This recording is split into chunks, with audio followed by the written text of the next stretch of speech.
Muy buenas tardes, bienvenidos a su programa Café Psicoanalítico, el último programa antes de vacaciones, porque nos vamos Santa y Pascua, así que este sería el último antes de, y ya regresaríamos hasta mayo, así que preséntense por favor. Buenas tardes, yo soy Domingo, espero que disfruten este programa extra de Lacan, que vamos a hablar sobre todo de Alien, el extraño pasajero, espero que lo disfruten.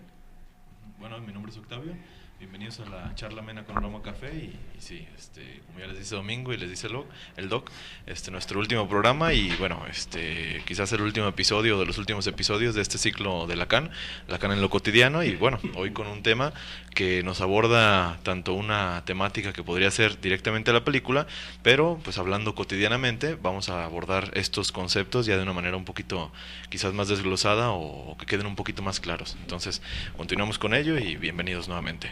No, todavía faltan, cuando regresemos, nos quedan un par. Faltan dos más, el de la primera quincena de mayo es los últimos dos. Ajá. Todavía faltan dos más aparte. Entonces vamos como a la mitad. No te creas, son 7, 4, faltan 3 más.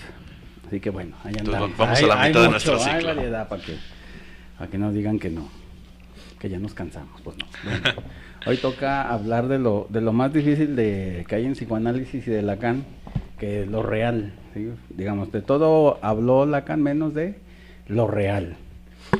¿Y por qué razón es tan difícil hablar de lo real? Pues por lo mismo, ¿no? Lacan decía que la realidad se compone de 3 elementos: lo real, lo simbólico y lo imaginario.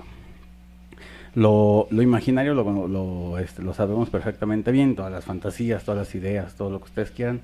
Lo simbólico pues es la parte cultural, la parte social de cada persona. Y entonces, pues, ¿qué es lo real? ¿No? Y eso es lo difícil, cuando lo real aparece y no se sabe qué hacer con lo real, con eso, ¿no?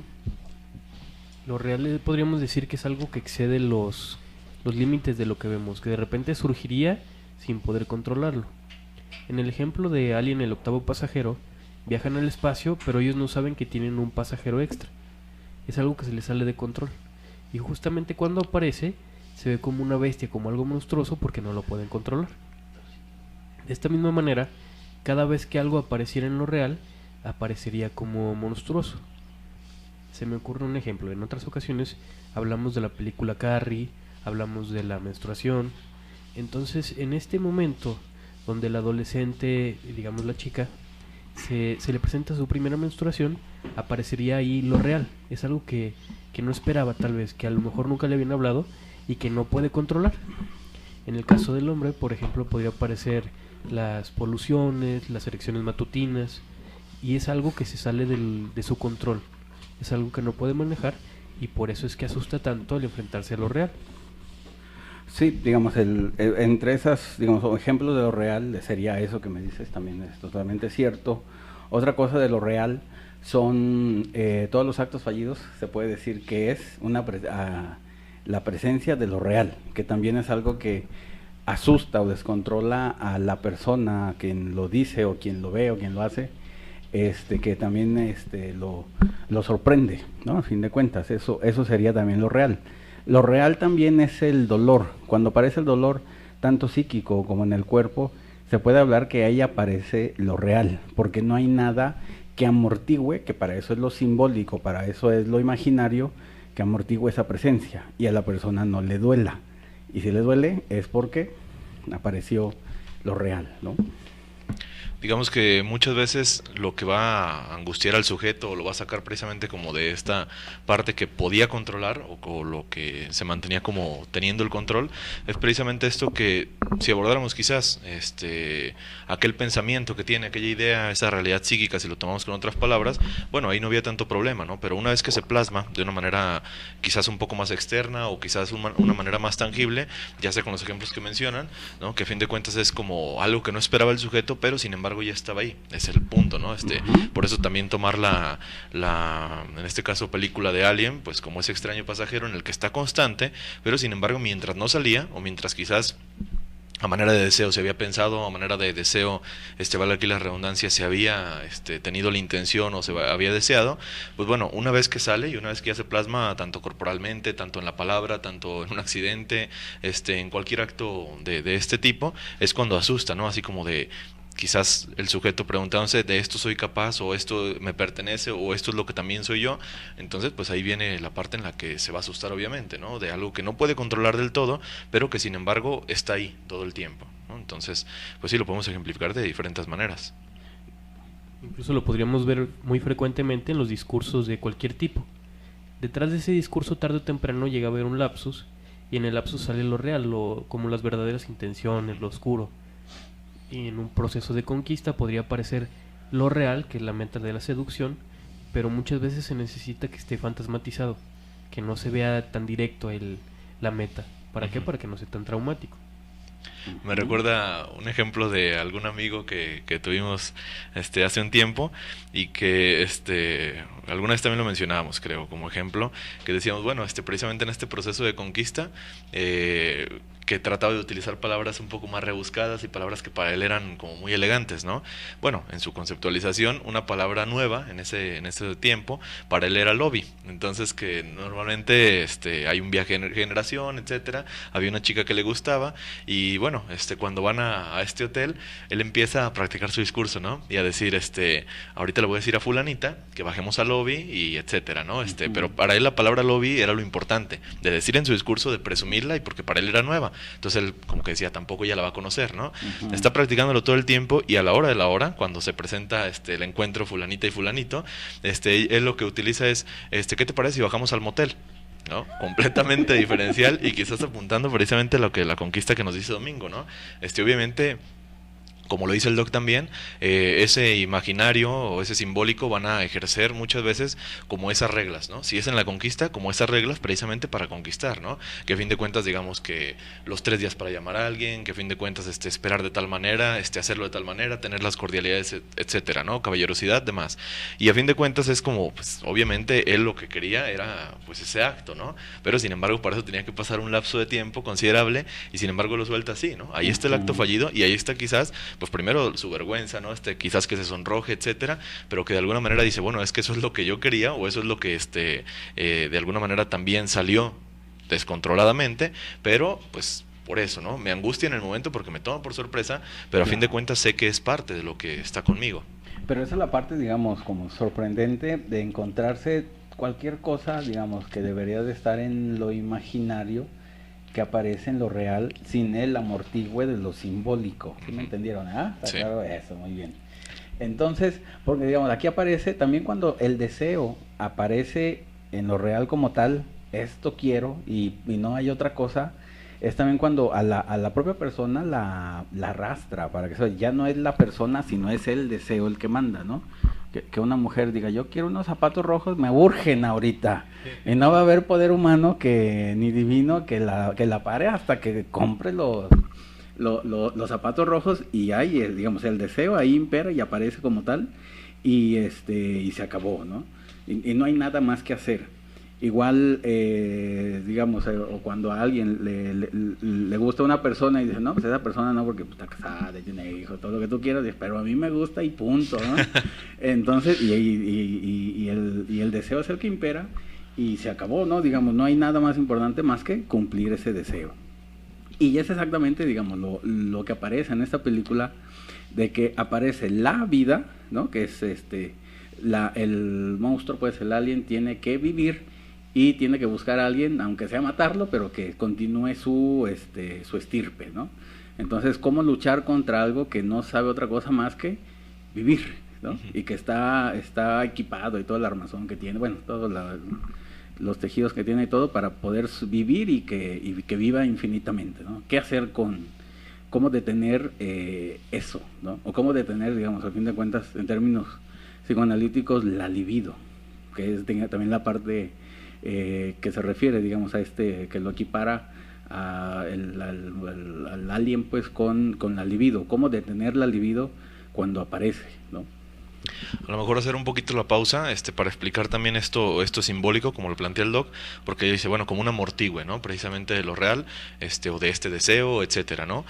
¿Cómo es este amortigüe o cómo lo podemos ejemplificar? Bueno, a mí me gusta un ejemplo que también utiliza el autor, Zizek, que es precisamente, bueno, dentro del tablero de ajedrez, en este caso toda esa reglamentación, o a fin de cuentas, toda esta parte de lo que puede hacer cada ficha, en este caso si lo pusiéramos ya al sujeto, sería bajo qué condiciones tiene que hacer determinada cosa, ¿no? Si hablamos de la conquista, bajo ese nivel. Si hablamos del trabajo, bajo ese nivel. Si hablamos de la convivencia social, bajo ese nivel, ¿no? Reglas laborales, reglas académicas, reglas, a fin de cuentas, de convivencia de la cultura misma, ¿no? El doc decía, bueno, también la parte de la cultura se podría ejemplificar, la cultura, el lenguaje, la iglesia, el Estado, todos esos depósitos muchas veces del gran otro fungen precisamente como la parte simbólica en la que actúa, digámoslo así, como un filtro, ¿no? De que ese deseo o esa parte real no salga de golpe, ¿no? Sino que se module y de alguna manera salga como va a salir en los demás, ¿no? A fin de cuentas como en ese contrato social, si lo ponemos así. Entonces, eso por una parte, explicando quizás lo simbólico para los que no escuchan, y por otra, ver lo que menciona el dog, y quizás en esto profundizar un poquito, que muchas veces el deseo se deposita en un objeto, en sí, ¿no? Como dice el dog, el ejemplo de los zapatos rojos, como dice el ejemplo de una persona incluso que te gusta. Puede ser un objeto como lo entendemos, así cotidianamente, o puede ser incluso una persona, pero el problema es, o la situación aquí a preguntarnos sería, ¿qué significa o qué representa tanto ese objeto o esa persona? Porque una cosa es el deseo mismo y otra cosa es en quién se depositó. También sería importante hablar de las reglas, ya hemos estado hablando de eso, pero ¿cómo puedo alcanzar ese objeto? ¿Habría algún camino alterno, podríamos decir, y ahí entraría la compulsión a la repetición? ¿Qué va a estar haciendo? Va a estar matando el deseo. Si el deseo se ve como muy peligroso, entonces va a tratar de que ni siquiera desaparezca. En lugar de que sean descargas más satisfactorias, van a ser pequeñas descargas, pero como para tratar de, podríamos decir, de mutilar. En el ejemplo del alien, sería como estarlo matando, pero sabemos que el alien se reproducía cada vez que lo destruían. Entonces era como estar disparando y disparando y disparando y disparando constantemente, pero tarde o temprano eso iba a vencer a la persona. Sí, pero digamos, es como, al fin de cuentas, es la función de reprimir, ¿no? Aparece el deseo incestuoso, se reprime, aparece, se reprime y no hay forma de detenerlo, de desaparecerlo. Tarde que temprano se va a vencer la represión y va a aparecer el deseo, que es lo que no quiere, obvio, pues para eso es, para no que la persona no lo piense y para que no tenga que satisfacerlo, ¿no? Ese es el miedo de que aparezca el alien, pues el alien como tal, el deseo incestuoso o prohibido, llámenle como le quieran llamar, no solamente a nivel de lo carnal, sino a nivel de que eso tienes que hacer y lo tienes que hacer, ¿no? Y pues ahí se acabó, digamos, la persona no le queda de otra más que cumplir ese deseo. Una de esas salidas incluso podrían ser las adicciones, sí, que prometen como estar matando constantemente el deseo para que no llegue a aparecer. Y el problema es que va a aparecer, ¿no? Digamos, va a ser un ratito de que van a estar así, como satisfaciéndolo sin deseos, ¿sí? Pero a fin de cuentas va a aparecer otra vez y es cuando otra vez tienen que usar la droga y ya es una cadenita de compulsión a la repetición constantemente, ¿no? Ahora, de aquí de alguna manera ya sea una salida, ¿no? Por un uso de una sustancia, alcohol, droga, cualquier tipo de adicción, ¿no? Pero, sin embargo, también de alguna manera esto ya es un depósito, ¿no? A fin de cuentas el deseo, digamos en crudo, quizás no es precisamente la droga, ¿no? Quizás no es precisamente el tipo de adicción que tiene la persona. Sin embargo, ya se depositó precisamente ahí. Y como lo menciona Domingo, en pequeñas descargas, acá sería como en pequeño uso de esa adicción, en el formato que sea, pues es que el sujeto se siente satisfecho. Pero ¿por qué hay una insatisfacción que permanece? ¿O por qué nunca, digamos, si tanto era el deseo de utilizar una droga, ¿por qué se utilizó una vez y quizás ya no se volvería a utilizar, ¿no? Ahí es que se vuelve a utilizar e incluso las cantidades aumentan, y bueno, esto en cualquier adicción, ¿no? Ya no solo en el uso de cualquier sustancia, sino a lo mejor en la manera de realizar cualquier acto. Muchas veces es que el acto se formaliza en esa ocasión, muchas veces aumenta la repetición incluso, pero la insatisfacción sigue, y entonces todavía pasa algo muy curioso, que ahí es que los lapsos, yo creo, que que se utiliza o que se es adicto, muchas veces se vuelven menores todavía, ¿no? Entonces, si se está satisfaciendo el deseo, ¿por qué todavía el deseo pareciera que aumenta, ¿no? A fin de cuentas es porque se le está dando un depósito, pero no se está cumpliendo lo que en realidad aparece. Otra ejemplificación, algunas lo mencionamos, esos tipos de deseos, que bueno, esto sería más en el plano todavía inconsciente, cuando aparecen como un sueño. Y el mismo sueño se monstrifica, el mismo sueño se pone su actividad un tanto represiva, en la que se transforma y acaba asustando al sujeto, ¿no? Vamos a verlo muy así, en la que la persona despierta, ¿no? Quizás en el lapso en el que está dormido, digámoslo en la madrugada, y despierta sudando, despierta asustado, no sabe ni qué sucedió y qué es lo que pasó. El deseo salió, ¿no? El deseo que lo asusta, ya sea modulado en un alien, como aquí sería como la película, ¿no? Ya sea modulado en una mostrificación, etcétera, pero a fin de cuentas ese era su deseo. El punto es, muchas veces descubrirlo, e incluso si se descubre, qué tanto puede aterrar al sujeto, ¿no? Por eso es como que también se le va a dar el término de real. La realidad muchas veces asusta, ¿no? Entonces, que una realidad, digamos a nivel del plano general, ¿no? El plano consciente de los sentidos, coincida con una realidad, en este caso quizás interna o más psíquica, es lo que confronta al sujeto y, híjole, como para dónde me hago, ¿no? No hay escapatoria, y como lo decía el doc, quizás en esa manera pareciera que ya no tiene opción, o sea, o lo cumplo o lo cumplo, ¿no? Sí, digamos, ahí lo que dices de cuando el sueño se hace real, digamos, el sueño se pasa en lo real y por eso asusta, porque un sueño tiene que ser eso, algo muy imaginario, algo muy muy fantasioso y todo lo que tú quieras para decir que es un sueño, pero cuando el sueño se equipara a lo real, digamos, a la realidad de la situación o a lo real de lo del miedo o del sentimiento, pues es cuando asusta. Así sea tanto, lo real puede aparecer tanto en la vida cotidiana como en el sueño, ¿no? Que es también así como lo sorprendente de lo real, ¿no? Que si aparece estando dormidos o estando despiertos, asusta. Exacto. ¿no? Ahí podrían entrar las películas de Freddy Krueger, Claro, que es precisamente en el sueño donde aparece lo real, uh-huh. o lo traumático. Entonces las personas pues no quisieran ir ahí. Muchas veces es escuchado, oye, tuve un sueño tan real, o un sueño que los angustia porque es muy vívido, ¿no? Y que muchas veces dicen, es que ya no alcanzaba a distinguir si estaba soñando, si estaba despierto, me quería despertar, etcétera. Y es precisamente ese discurso, ¿no? Me quería despertar, o quería saber que era una cosa y que era otra, ¿no? Precisamente esa angustia de tener un sueño tan vívido es precisamente por eso, porque ahora, si estoy en el sueño, pues muchas veces viene como esto de, no hay problema, o sea, es una actividad que es fantasiosa, es algo que no va a suceder, ¿no? Pero sin embargo, si se hace tan vívido, es qué tal que sí suceda, ya no solo en el plano de los sueños, qué tal que suceda en mi vida misma, ¿no? Por eso esta parte de, digamos, lo real y lo real, ¿no? Lo real en el sueño, que podría parecer, y lo real en la vida cotidiana, ¿no? Me acuerdo también de la película del Origen, donde de repente ya incluso pierde la noción de si seguía soñando o ya no. Las cosas se veían tan bien o se veían tan parecidas a lo que siempre había soñado que ya empieza a dudar si de verdad había despertado. Es curioso en esta película porque sí abordan como mucho lo del inconsciente. Por ahí tenían un objeto que supuestamente era un objeto que nada más ellos conocieran, o un objeto que nada más ellos pudieran de alguna manera, digamos, utilizar, y era lo que los distinguía, ¿no? Estoy en una realidad o estoy en una realidad fantástica, ¿no? Porque ahí habría como la observación. Y también la parte en la que curiosamente tienen una regla, si mal no recuerdo en la película, en la que no podían hacer un sueño con escenarios reales, nuevamente, ¿no? O con escenarios que hubieran vivido alguna vez. ¿Por qué? Porque se podía distinguir esto, o se podía más bien confundir, en la parte en la que, híjole, estoy viviendo la vida misma o estoy viviendo la vida dentro de un sueño, ¿no? Entonces venía esta parte que sí, incluso la película por ahí va a terminar con esto, en la que queda como en ascuas, ¿no? El espectador, en la que dice, chin, se despertó, se quedó para siempre viviendo en un sueño, etcétera. Entonces esa angustia, ya no solo del espectador, sino del personaje que está viviendo en esa trama, pues también se repite en las demás películas, ¿no? Ya sea de terror propiamente, o ya sea incluso otro género, ¿no? En las de terror es más característico porque sí se va a depositar muchas veces como esa moraleja, pareciera entre comillas, de lo que el malhechor, el victimario, el monstruo hace, pero que ellos muchas veces desearon hacer, ¿no? Entonces es como de que es tan vívido que alguien lo está realizando, y qué tal que sea yo mismo, ¿no? Incluso ya las películas quizás de últimos tiempos juegan mucho con esa idea de qué tal que al final de cuentas el que hizo todo es la misma persona, ¿no? Lo ponen ahí como una locura, pero en sí lo que pega de esa película, o lo que aterra al espectador, es nuevamente de, oye, si ese tipo, a fin de cuentas después lo van a decir que estaba loco, que estaba alucinando, que cualquier cosa, y por eso hizo tal fechoría, ¿qué tal que yo también pudiera hacer eso, ¿no? ¿Qué tal que dentro de mí vive ese deseo, como lo dice el Doc, quizás aterrador, quizás hasta incestuoso?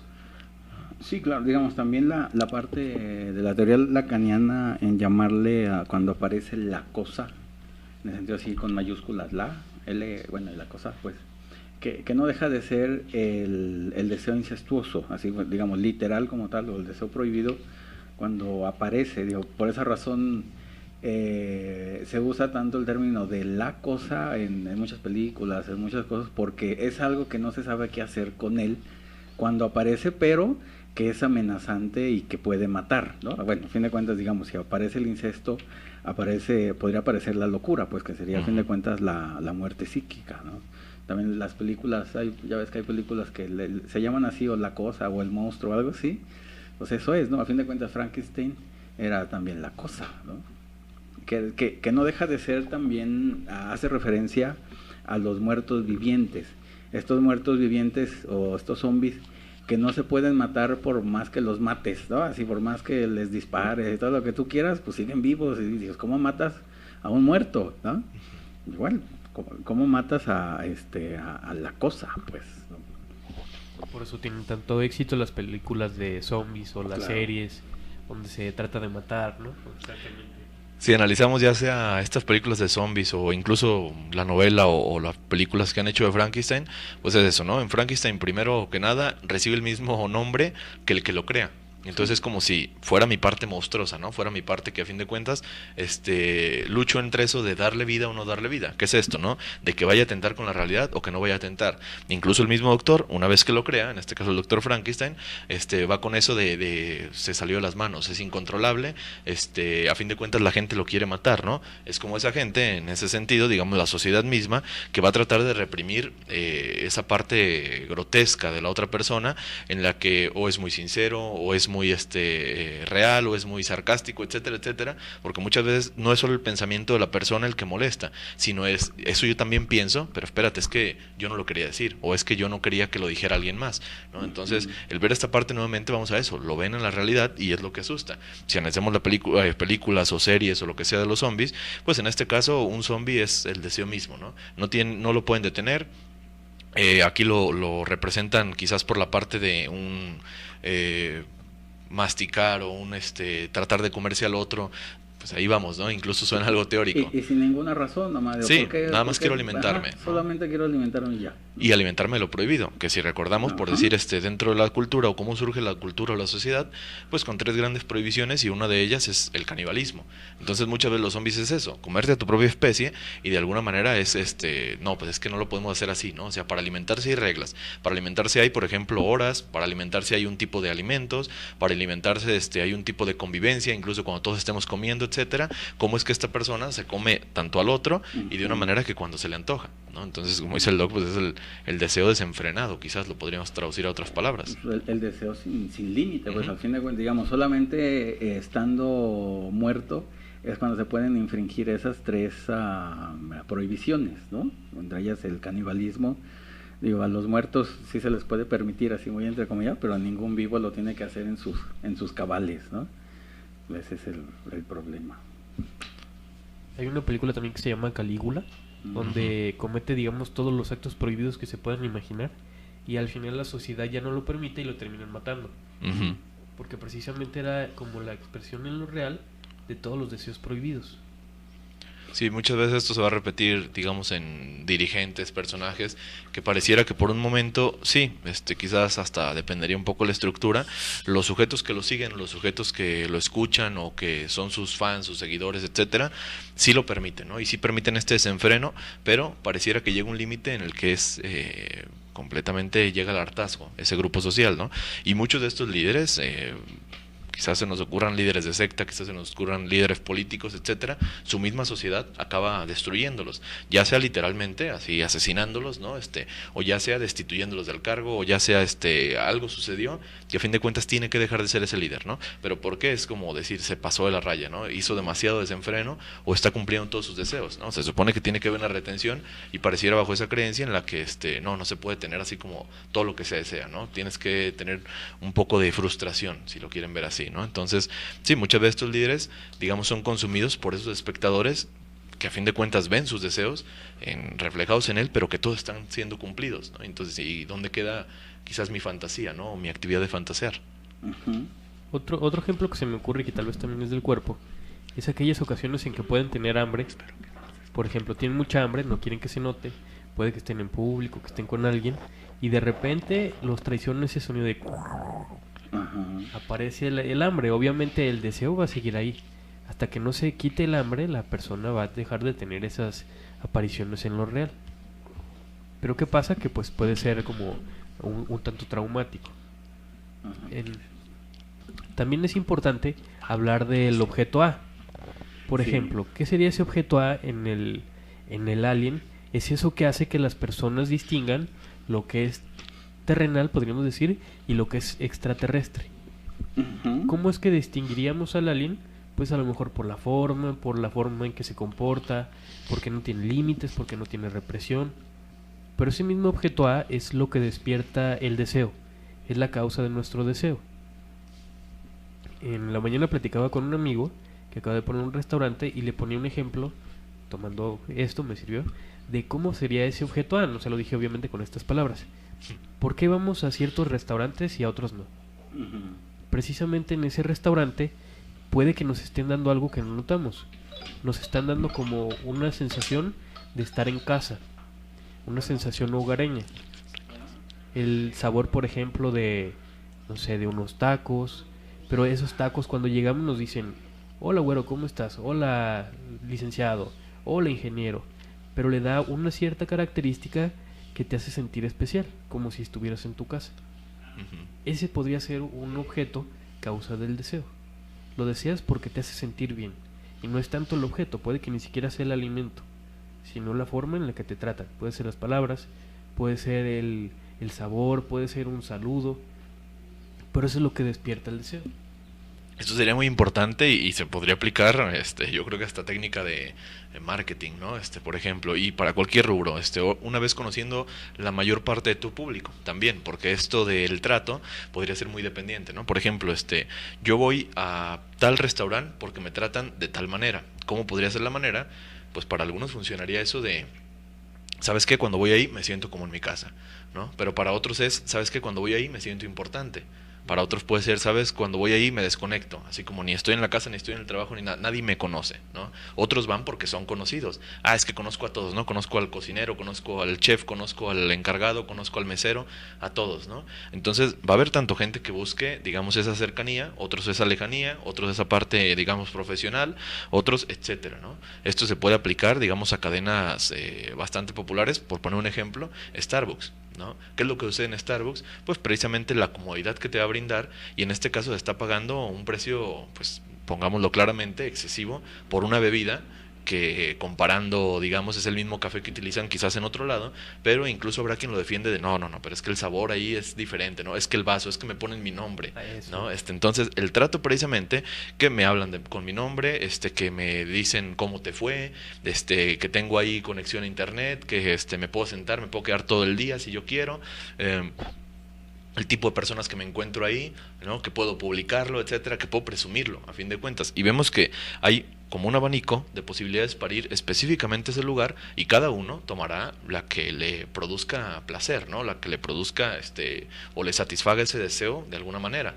Entonces, ya sea la persona que simplemente dice, ¿sabes qué? Es que ahí me gusta que me ponen mi nombre, ¿no? Habrá otro el que dice, es que yo voy ahí e incluso me invento un nombre, sea conocido, ¿no? Así de, ¿sabes que yo ahí voy y les digo tal cosa, ¿no? Y otros por las diferentes opciones que pusimos.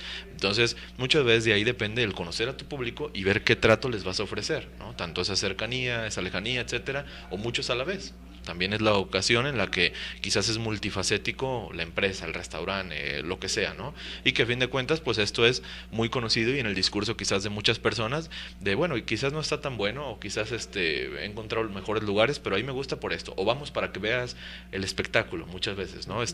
Por aquí en la ciudad, que es muy popular el tejuino y que es así como una bebida de las más acostumbradas. Hay una persona que he conocido a muchos que me lo recomiendan, que me dicen es que el señor hace como un tipo de baile, cuando está sirviendo el tejuino, ¿no? Y eso hace que sepa más rico. Ese es el discurso que dicen, ¿no? La mayoría de las personas que lo conocen. Y bueno, pues sí es quizás de los más famosos de alguna zona de la ciudad, y precisamente ¿por qué? Por el espectáculo que ofrece, ¿no? Que ese pasito quizás un tanto gracioso cada vez que mueve la bebida de un lugar a otro, pues es por lo que las personas van. Ojo, no es exactamente por la bebida, no es por el costo, no es por la ubicación, ni siquiera por las condiciones en donde está, ¿no? Sino por ese bailecito. Acá puede ser exactamente por la condición que se da. Entonces, ese ya es como una característica, y a eso vamos con los objetos, ¿no? Tanto el objeto del deseo o el objeto A, que muchas veces, en este caso, uno de ellos va a ser exactamente esa característica. Si lo mencionamos en esta estrategia de marketing, o si lo mencionamos muchas veces en el gusto de una persona por X cuestión, ¿no? Incluso por otra persona. Por ahí nos van a mencionar, no, ¿sabes qué? Es que es su manera de hablar, es que es el aroma que tiene, es que es el cómo camina, ¿no? Es que es el cómo, etcétera, ¿no? Ahí viene ese gran etcétera, ¿por qué? Porque cada persona se sentirá atraída por una circunstancia diferente. Obviamente habrá, digamos, esos objetos a nivel popular o a nivel sociedad que a todos les atraen, porque todos tuvieron, podría ser una infancia parecida, ¿no? Pero hay que, en este caso, ver que tanto puede ser a una manera social que atraiga, pero pues muchas veces individual. ¿Qué sería ese plus? Es lo que no podemos saber. Sería inconsciente. Una vez que lo descubriéramos, sí lo podríamos llegar a cambiar. Habla también, por ejemplo, Zizek de la melancolía, y lo plantea un poco diferente a Freud. Él dice que más bien la melancolía aparece cuando se pierde precisamente ese objeto A, o esa causa del deseo. Cuando empezamos a dejar de desear a ese objeto que tenemos, ya no es de la misma manera, entonces aparecería la tristeza de ya no tenerlo. No tanto de que se haya ido el objeto o no, sino de qué tenía extra ese objeto, o por qué ya no me está despertando el mismo deseo que antes. Aquí hay una parte que precisamente si uno lo narra, voy a darme oportunidad de leerlo.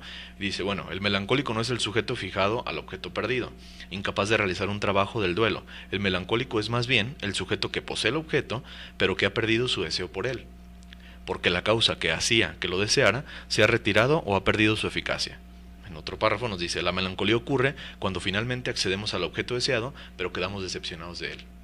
Si lo ejemplificamos con esta analogía que ya planteaba Domingo, digamos muchas veces tiene ese no sé qué, que no sé cómo, etcétera, ¿no? A fin de cuentas no sabe por qué siente atraído la persona, puede ser a otra persona, puede ser a X circunstancia, un lugar para comer, un lugar para ir, incluso un hobby muchas veces, ¿no? Esos que ya se consideran muchas veces placeres culposos, pues qué es lo que me gusta. A fin de cuentas, ¿no? A veces podrá ser un tanto vergonzoso. En el plano del melancólico es ese objeto que se alcanza, pero pareciera muchas veces que descubre, en este caso, su realidad. Ahí sería otra vez volver a eso de lo real, en lo que parece que ya no le gusta tanto. No es aquí que lo angustie precisamente, pero es que esa angustia se transforma en insatisfacción. Ahora ya lo tengo, pero no era tan grandioso como yo creería, ¿no? A lo mejor esa persona de la que se está obsesionado, se está fascinado por bastante tiempo, y una vez, digamos, le hace caso, ¿no? Ahora viene esto de, híjole, yo pensé que era diferente, ¿no? Yo pensé que nos íbamos a llevar diferente, ¿no? Yo pensé que íbamos a hacer tal y tal. Entonces, precisamente ya el melancólico no es que no tenga el objeto, no es esa obsesión por tenerlo, ni esa tristeza que se podría considerar entre comillas por alcanzarlo, es que lo tiene, y una vez ahí no sabe por qué no le satisface, ¿no? Si a fin de cuentas el deseo sí estaba. Entonces, digamos que es el deseo que se logra a nivel de llegar a la meta, pero que no se satisface. Esa es la melancolía. Recuerdo un ejemplo de ver a una persona que se veía muy atractiva, se veía muy inteligente, y de repente empieza a hablar, como que ya vale. Yo me imaginaba diferente la voz, ¿no? Sí, y puede ser así en la manera de ser, digámoslo ya más en genérico, ¿no? Ahí podría ser así, me molesta esta cuestión, ¿no? Me molesta cómo pronuncia tales palabras, me molesta cómo huele, me molesta cómo habla, me molesta cómo, etcétera, ¿no? Que no tiene los mismos gustos que yo, etcétera. Pero a fin de cuentas, antes se deseaba exactamente, digamos, a un nivel nada más la imagen, y ya incluso se le planteaba tal cosa, ¿no? Así va a hablar, así va a vestir, así va a ser, etcétera. Y una vez que se encuentra con esto quizás ya real, que no coincide, o que coincide con esa, podríamos poner entre comillas también, la pesadilla, ¿no? De qué tal que no sea lo que espero. Y pues muchas veces eso, coincide que no sea lo que espero con lo que yo ya tenía como ese presentimiento, ¿no?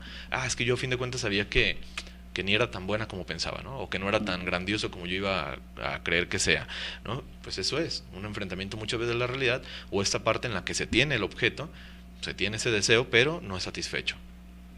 Sí, nos manda saludos Guadalupe Saludos Guadalupe. de Jalapa, Veracruz. Saludos. Gina también nos manda saludos. Saludos a Gina. Saludos. Héctor también, Héctor Durán. Saludos Héctor. En Twitter nos están retuiteando, fíjate qué muchas padre. gracias. Ay, pues muchas gracias. De Una maravilla. cosa es que nos retuituen, otra cosa es que nos oigan, ¿eh? Pues, a ver, es diferente, ¿no? Ya, No garantiza, ya. pero bueno, pues muchas gracias. Nos están como que les gustó esto de lo real, que como que llama la atención lo real. ¿Quién dijera? Tiene mucha ejemplificación. Porque también otra aparición de lo real es cuando se cumplen los deseos, que también es una forma de que el deseo aparezca en el mundo exterior, en la realidad, pues, y desaparece la línea entre lo que es real e irreal, o lo que es imaginario, lo que es el mundo exterior. Entonces, digamos, yo quiero que me caiga 1 millón de pesos, ¿no? Y resulta de que se te aparecen por casualidad, te los encuentras. Y ya es un choque muy, muy grande de que, entonces, que puedo pedir lo que sea, o ahora cómo va a ser, y si deseo la muerte se van a morir la gente, o si muero que sí, que no. Que también pasa mucho eso, digamos, en los niños chiquitos cuando están en el Edipo y hay un odio al hermano y desea que se muera, y resulta que se muere, bueno, obvio que por otras razones, no porque que con la mente lo haya matado, pero si aparece bien esa gran culpa, ese gran ese